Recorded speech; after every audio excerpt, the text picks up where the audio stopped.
ये जो क्वेश्चन आपको दिखाई दे रहा है ना, ये ऐसा जो क्वेश्चन है ना, ये गवर्नमेंट एग्ज़ाम में बहुत सी बार पूछा गया क्वेश्चन है। और ऐसे क्वेश्चन है ना एग्ज़ाम में आते रहते हैं। अब इसको कैसे क्या करना होता है वो समझते हैं अच्छी तरीके से एकदम। तो पूरा क्वेश्चन आपको समझ में आ जाएगा। बस आपको कुछ नहीं करना है, इस वीडियो को पूरा देखना है ना। अब देखो यहाँ पे क्या बोला गया है, एक नाव धारा के अनुकूल, अनुकूल का मतलब होता है उसी दिशा में 1 घंटे में 8 किलोमीटर जाती है। तो एक नाव है और एक धारा है, ये दोनों एक साथ मिलकर 1 घंटे में 8 किलोमीटर चली जाती है। अब देखो समझो, जैसे एक पॉइंट है मेरा ये P और एक पॉइंट है मेरा Q। अब यहाँ से कोई नाव है, वो P से Q जा रही है, और हवा है ना, हवा मतलब धारा, इसको धारा बोल दो, धारा भी P से Q की तरफ जा रही है, मतलब चल रही है। तो क्या होता है कि दोनों एक ही तरफ चल रही है, तो नाव और धारा के अनुकूल 1 घंटे में 8 किलोमीटर चल जाती है वो। तो 1 घंटे में क्या होगा, 8 किलोमीटर गति कर लेगी वो। अब क्या होता है कि जब ये P से Q पहुंच जाती है, नाव यहाँ से P से Q पहुंच गई, अब Q से वापस P आ रही है, वो वापस उल्टे आ रही है।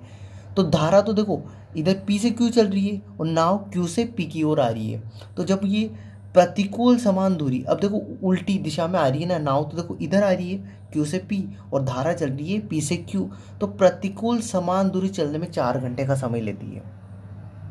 तो प्रतिकूल दूरी चलने में कितना समय ले रही हो, 4 घंटे का। ठीक है, तो स्थिर जल में अपने की नाव की गति बतानी है।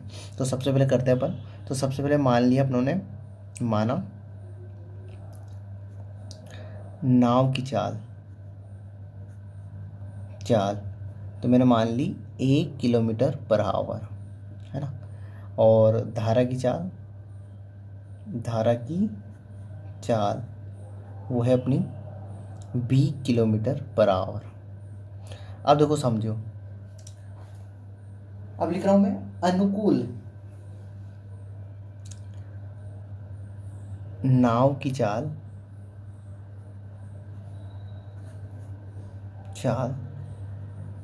धारा के अनुकूल।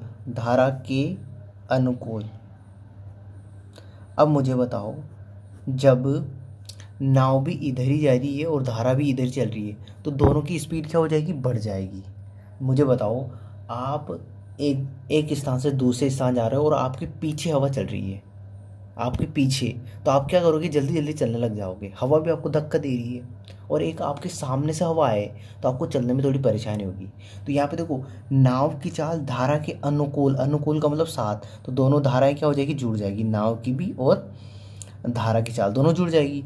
अनुकूल चाल है ना, तो नाव की चाल धारा के अनुकूल क्या होगी, A+B।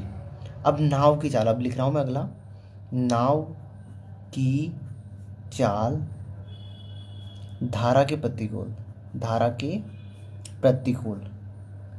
अब देखो सुनो, धारा के प्रतिकूल क्या हो जाएगी, तो नाव की चाल तो A है, अब प्रतिकूल, तो प्रतिकूल का मतलब क्या हो जाएगा, माइनस हो जाएगा, घट जाएगा। धारा की चाल क्या हो जाएगी, माइनस हो जाएगी। तो ये तो होगी अपनी, एक तो अनुकूल चाल और एक होगी अपनी प्रतिकूल चाल।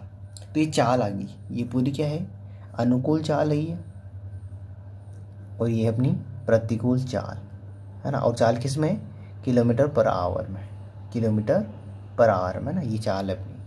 अब देखो ध्यान दो, अब यहाँ से ना दूरी सेम है। देखो, एक नाव धारा के अनुकूल 1 घंटे में 8 किलोमीटर चलती है, तो यहाँ से यहाँ तक वो 8 किलोमीटर जा रही है, और वापस यहाँ से यहाँ तक वो आ रही है, P से Q जा रही है, तो 8 किलोमीटर जा रही हो, है ना। और Q से वापस P आएगी वो, तो 8 किलोमीटर, तो दूरी क्या है, सेम है।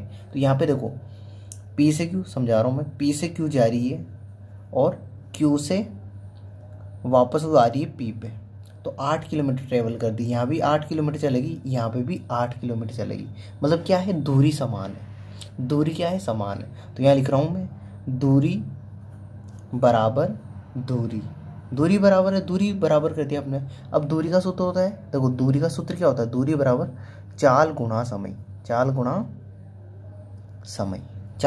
होता है। अब देखो यहाँ दूरी की जगह लिख रहा हूँ मैं, इस दूरी की जगह लिखा मैंने चाल गुणा समय, ये बराबर का चिन्ह, तो बराबर, इस दूरी की जगह भी यही सूत्र लिखूंगा, चाल गुणा समय। अब देखो यहाँ ध्यान दो, चाल क्या है, अनुकूल चाल तो कितनी अपनी, अनुकूल चाल है a प्लस बी, और अनुकूल चाल को चलने में कितना समय लग रहा है अपना, तो 1 घंटा लग रहा है, तो 1 लिख दिया मैंने, 1 घंटा लग रहा है इसको अनुकूल चाल को चलने में ना। अब देखो यहाँ चाल प्रतिकूल चाल है तो a माइनस बी है, और प्रतिकूल चाल को चलने में कितना टाइम लग रहा है, 4 घंटे। अब ये 1 घंटा और 4 घंटा कहाँ से आया, तो देखो यहाँ पे देखो क्वेश्चन में देखो, ये देखो अनुकूल 1 घंटा लग रहा है, 1 घंटे में 8 किलोमीटर जाती है, और धारा प्रतिकूल समान दूरी 4 घंटे में, 4 घंटे में लेती है वो, है 4 घंटे में, तो वही है ना प्रतिकूल, ये प्रतिकूल चाल है, और ये कितना घंटा ली थी इसको चलने में, 4 घंटे लग रहे हैं, और अनुकूल में कितने टाइम लग रहा है, 1 घंटा, 8 किलोमीटर को, है ना। अब देखो इनको गुणा कर लेते हैं, तो देखो a प्लस बी, एक को a से करेंगे तो एक ही a आ जाएगा, और एक को b से करेंगे तो b आ जाएगा, बराबर 4 को a से करेंगे तो 4a, और 4 को माइनस b से करेंगे तो -4b। ठीक है, अब ध्यान दो यहाँ से, अब मैं क्या कर रहा हूँ, एक को तो इधर भेज रहा हूँ और 4b को इधर भेज रहा हूँ, तो जो प्लस का है वो माइनस, जो माइनस है प्लस का, है ना। तो देखो 4b इधर आएंगे तो 4b तो इधर लेके आ गया, माइनस का तो प्लस हो गया, और ये प्लस का b ऐसा कैसे, तो ये b ऐसा कैसे, बराबर ये 4a ऐसा कैसे, और ये a इधर आएगा तो ये a है प्लस का, तो इधर आएगा तो किसका हो जाएगा, माइनस का। ठीक है, तो 4b और b कितने हो जाएंगे, 5b।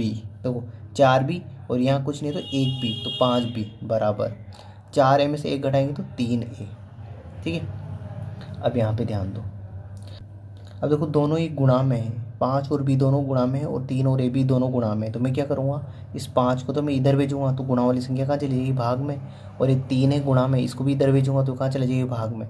तो देखो ध्यान दो, ये a तो यहाँ बचा, और b को इधर भेजा मैंने तो ये b इधर आ गया, बराबर ये 5 ऊपर ऐसा कैसे ही, और ये 3 को इधर भेजा तो 3 नीचे आ गया, तो a का मान a का मान तो आ गया 5, और b का मान कितना आ गया अपना 3। तो यहाँ पूछा था अपनों को, क्या पूछा है, नाव की गति, स्थिर जल में नाव की चाल, तो नाव की चाल कितनी आएगी अपनी 5, तो a बराबर 5, तो नाव की चाल आ गई है, नाव की चाल, ये नाव की चाल आ गई। इस तरीके से करना था, बिल्कुल बेसिक से समझाया है। आई होप ये जो वीडियो है आपको पूरा समझ में आया होगा, ये क्वेश्चन भी पसंद आया होगा। तो इस वीडियो के लिए इतना ही, अगले वीडियो में अगले क्वेश्चन के साथ मिलते हैं। Thank you, bye.